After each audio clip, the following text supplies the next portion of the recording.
Today I'm talking about JP Morgan CEO Jamie Dimon, and he just came onto the press and said the economy is looking like the 1970s, and that is not a good thing. The 1970s, not a great time. CEO Jamie Dimon told Fox Business Network that he sees similarities between the economy of the 1970s and 2024. So let's unpack that. Dimon said that he isn't sure the economy will achieve the soft landing the Fed is attempting to engineer. Now, the 1970s, when you look back at it, was marked by a period of high inflation coupled with stagnant economic growth. This comes in the wake of JP Morgan's 10 wild predictions, and I'll get into those in a minute. Some of them are absolutely mind-blowing crazy, and these are for 2024, and I'll cover that in a moment. And one blew me away, so wait for that. Hang on, you're gonna like it. I was shocked at a couple of them. Dimon pointed out that there are several commonalities that we should be concerned about as we enter 2024, and again, he says we are mimicking what happened in the 1970s. Now, this includes large fiscal deficits, changing trade flows, and commitment to huge government spending. Now, this time it's for infrastructure, and of course, you probably read about it, the Inflation Reduction Act. Now, those developments, he says, are all inflationary. That's not a good thing. Now, he went on to have a quote, obviously, all of us in business have to know how to deal with the ups and downs of vicissitudes of the economy, but I do think the cross currents are pretty high. He then cited several concerns, including the obvious that COVID-19 stimulus money is running out soon. I've talked about that many times on this channel. If you haven't subscribed yet, please do. And we still have high interest rates. He also warned that a recession might be on the way, as it takes time for the Fed's rate hikes to actually show up in the economy. So they do the rate hikes, and it takes time for that actually to get its way into the economy. It's an effect that doesn't just happen overnight. He closed the talk with Fox Business News with this quote: "I think they did the right thing to raise rates. I think it was a little late, and I think they're doing the right thing to just wait and see what happens.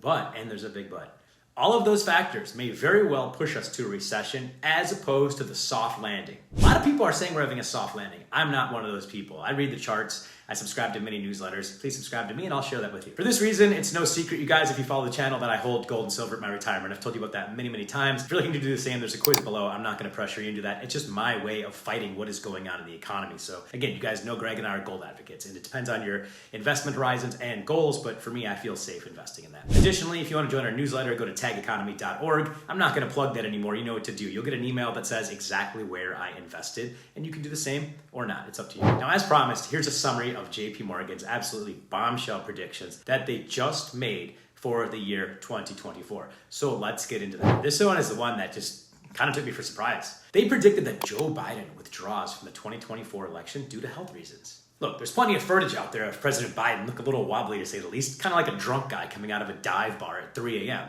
But to me, this is a little bit wild of a prediction, given that we're less than a year away from the election day. We're getting closer. We just had the Iowa caucus where Trump had a really good support, really good showing. Elon Musk, Tesla, this is prediction number 2, will suffer major setbacks as backlash comes from the level 5 autonomous vehicles. Now, I can see this because I was one of the first riders in the self-driving Tesla in the CES show in Las Vegas, and that was just a few years back, and we almost hit a pedestrian. So I could totally see this playing out. I even see people that are helping assist drive the Teslas that are having errors. Another prediction they made, and this one's wild, they predict that Argentina's dollarization plan will fail if it's implemented.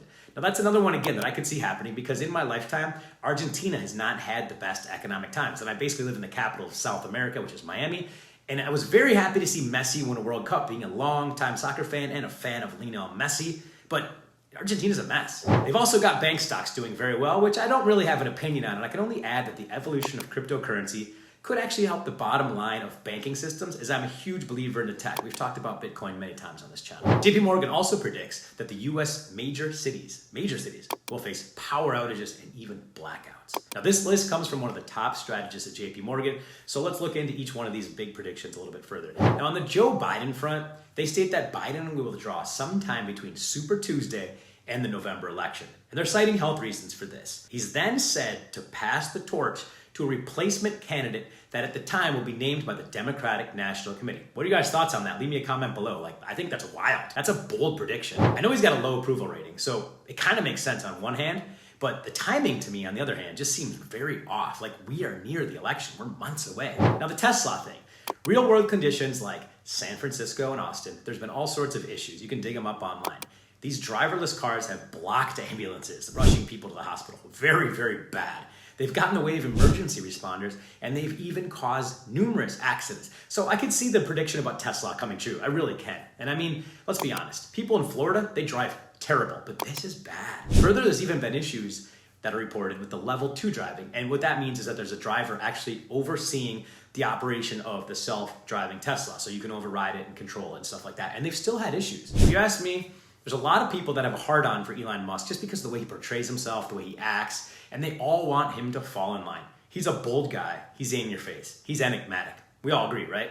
He's in the crosshairs, and they could go after his downfalls. So let's let that unfold and see exactly what happens. As far as the power outages, the North American Electricity Reliability Association cites that peak loads increasing at an alarming rate, especially in New York, New England, and the entire Western US. Yes, I'm safe here in Miami, but if you guys live there, what's your thoughts on that? Leave a comment below. We just spent trillions of dollars on the Biden administration's infrastructure bill. So what happened to that money? Why would we have power outages? We just spent so much money on infrastructure. I don't get that. It should have been used to shore up our power grid, if you ask me. And Pete Buttigieg, or however the hell you pronounce his last name, is the transportation secretary who is responsible for using those funds. So again, what happened to that? That's the question I ask right now. Now, speaking of bank stocks, which got beat up to the tune of 10% in 2023, which is bad but not awful. They were down about 20% at one point in 2023, so the fourth quarter comeback from 2023 isn't really a massive prediction, and in my opinion, I'm going to skip over that because I'm not really investing much in the stock market, as I've told you many times on this channel, and in 2024, I plan on staying away from it as well.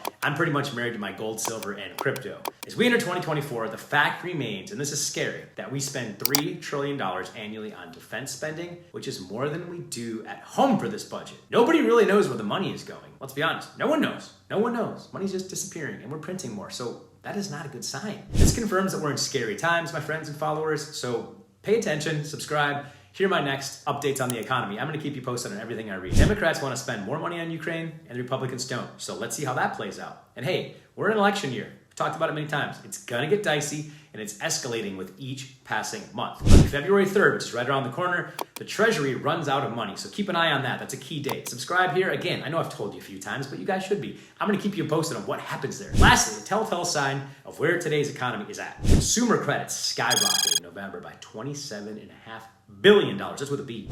Analysts had expected only $9 billion, so they blew this out of the water. Americans continue to just absolutely abuse their credit. And we have all-time high interest rates.